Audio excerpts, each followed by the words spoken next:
Bombay high court का वो दिन अदालत खचाखच भरी थी। एक तरफ शहर के सबसे नामी, रसूखदार और ऊंचे तबके के वकील खड़े थे और दूसरी तरफ कटघरे के पास मौजूद था एक युवा बैरिस्टर। मामला सदियों पुरानी परंपराओं को चुनौती देने का था।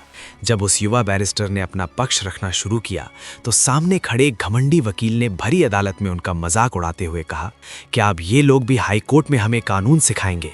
अदालत में सन्नाटा छा गया। सबके चेहरे उस युवा पर टिक गए कि वो इस अपमान का क्या जवाब देगा। वो कोई और नहीं, डॉक्टर B.R. अम्बेडकर थे।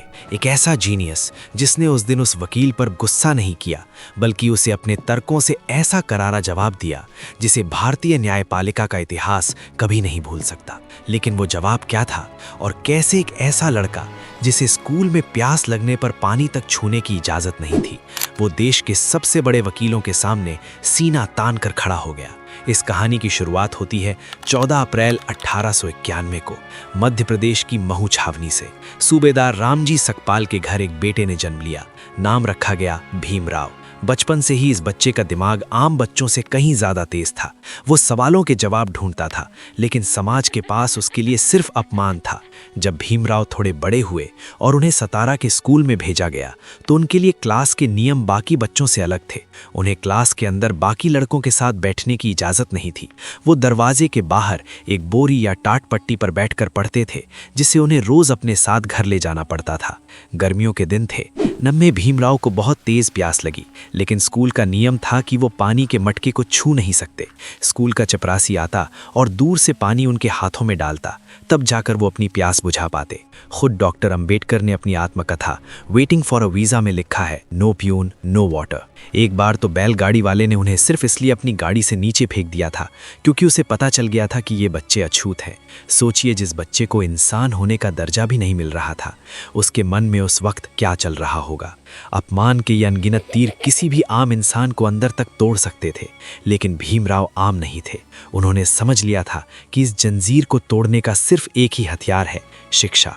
एल्फिंस्टन हाई स्कूल में उन्होंने अपनी प्रतिभा का ऐसा लोहा मनवाया कि उनके शिक्षक केलुसकर गुरुजी भी हैरान रह गए। बड़ौदा के महाराजा सयाजीराव गायकवाड़ ने जब इस लड़के की प्रतिभा देखी तो उन्हें स्कॉलरशिप देकर अमेरिका की कोलंबिया यूनिवर्सिटी भेज दिया। अमेरिका का वो सफ़र भीमराव के लिए एक पुनर्जन्म जैसा था। वहाँ वो एक अछूत नहीं, बल्कि एक होनहार छात्र थे। लाइब्रेरी खुलने से पहले वो वहाँ पहुँच जाते और बंद होने के बाद ही बाहर निकलते। अर्थशास्त्र, कानून, इतिहास, राजनीति, हर विषय को उन्होंने ऐसे खंगाला जैसे कोई प्यासा सदियों से पाने की तलाश में हो। कोलंबिया के बाद लंदन स्कूल ऑफ इकोनॉमिक्स से उन्होंने अपनी डबल डॉक्टरेट पूरी की। दुनिया की सबसे बेहतरीन यूनिवर्सिटीज़ से डिग्रियां हासिल करने के बाद जब डॉक्टर अंबेडकर भारत लौटे तो उन्हें लगा कि शायद अब उनकी डिग्रियों को देखकर समाज का नज़रिया बदलेगा।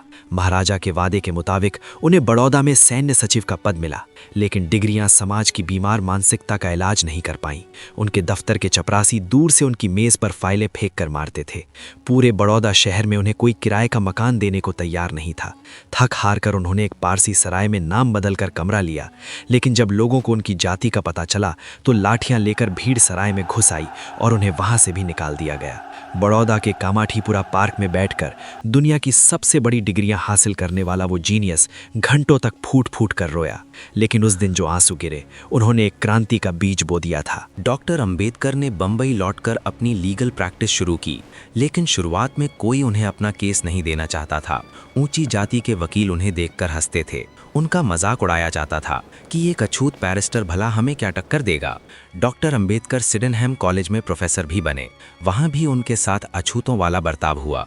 बाकी प्रोफेसरों ने उनके साथ पानी का मटका साझा करने से साफ मना कर दिया, लेकिन डॉक्टर अंबेडकर शांत रहे। वो अपनी वकालत को धार देते रहे और सही वक्त का इंतजार करते रहे, और वो वक्त आया महाड़ सत्याग्रह के रूप में। 20 मार्च 1927 को डॉक्टर अंबेडकर ने हजारों लोगों के साथ महाड़ के चवदार तालाब का पानी पीकर हजारों साल पुरानी अमानवीय परंपरा को तोड़ दिया। इस घटना ने पूरे देश में भूचाल ला दिया। इसके बाद रूढ़िवादियों ने कोर्ट में केस कर दिया। उनका दावा था कि चवदार तालाब उनकी निजी संपत्ति है और वहाँ किसी अछूत को पानी पीने का अधिकार नहीं है। मामला अदालत में पहुंचा। यहाँ फिर से डॉक्टर अंबेडकर का सामना उन्हीं वकीलों से हुआ जो उनकी काबिलियत पर हंसते थे और उन्हें नीचा दिखाने की कोशिश करते थे। कोर्ट रूम में विरोधी वकीलों ने अपने तर्कों का जाल बिछाया। उनका पूरा जोर इस बात पर था कि सदियों से चली आ रही धार्मिक परंपरा को तोड़ा नहीं जा सकता। वो कोर्ट में बड़े आत्मविश्वास से खड़े थे। एक वकील ने तंज कसते हुए कहा कि सदियों के नियम ये किताबें पढ़कर नहीं बदले जाते। लेकिन तब बारी आई डॉक्टर भीमराव अंबेडकर की। उन्होंने कोई भावनात्मक भाषण नहीं दिया, उन्होंने कोई गुस्सा नहीं दिखाया। एक जीनियस की तरह उन्होंने अपनी फाइलों से वो दस्तावेज निकाले जिनकी किसी ने कल्पना भी नहीं की थी। डॉक्टर अंबेडकर ने ब्रिटिश सरकार, बॉम्बे प्रेसिडेंसी और नगर पालिका के पुराने कानून और ऐतिहासिक सनद कोर्ट के सामने रख दिए। उन्होंने कानूनी तौर पर अदालत को बताया कि जिस तालाब को ये लोग निजी संपत्ति बता रहे हैं उसे बहुत पहले ही नगर पालिका को सौंप दिया गया था। उन्होंने लॉ ऑफ पब्लिक प्रॉपर्टी का ऐसा बेहतरीन विश्लेषण किया कि जज भी हैरान रह गए। अंबेडकर ने साबित कर दिया कि नगर पालिका की संपत्ति सार्वजनिक संपत्ति होती है और जो चीज़ सार्वजनिक है उस पर हर इंसान का बराबर का कानूनी हक है, चाहे उसकी जाति कुछ भी हो। उन्होंने ऐसे लीगल प्रेसिडेंट्स और जिरह के पॉइंट रखे कि सामने खड़े उन नामी और घमंडी वकीलों के पसीने छूट गए। उनके सारे तर्क, उनकी सारी परंपराओं की दलीलें अंबेडकर के कानून और इतिहास के ज्ञान के सामने ताश के पत्तों की तरह ढह गईं। जो वकील कल तक मजाक उड़ा रहे थे वो आज एक शब्द नहीं बोल पा रहे थे। लंबे समय तक चले इस कानूनी युद्ध के बाद 17 मार्च 1937 को बंबई हाई कोर्ट ने एक ऐतिहासिक फैसला सुनाया। कोर्ट ने चवदार तालाब को सार्वजनिक संपत्ति घोषित कर दिया। ये सिर्फ एक कोर्ट केस की जीत नहीं थी, ये सदियों से चले आ रहे अंधकार पर एक जीनियस के ज्ञान की जीत थी। उस दिन बंबई हाई कोर्ट ने मान लिया था कि वो जिस शख्स का मजाक उड़ा रहे थे वो असल में पूरे देश का कानून लिखने वाला है। डॉक्टर BR अंबेडकर ने साबित कर दिया कि आपका जन्म कहाँ हुआ है ये आपकी किस्मत तय नहीं करता।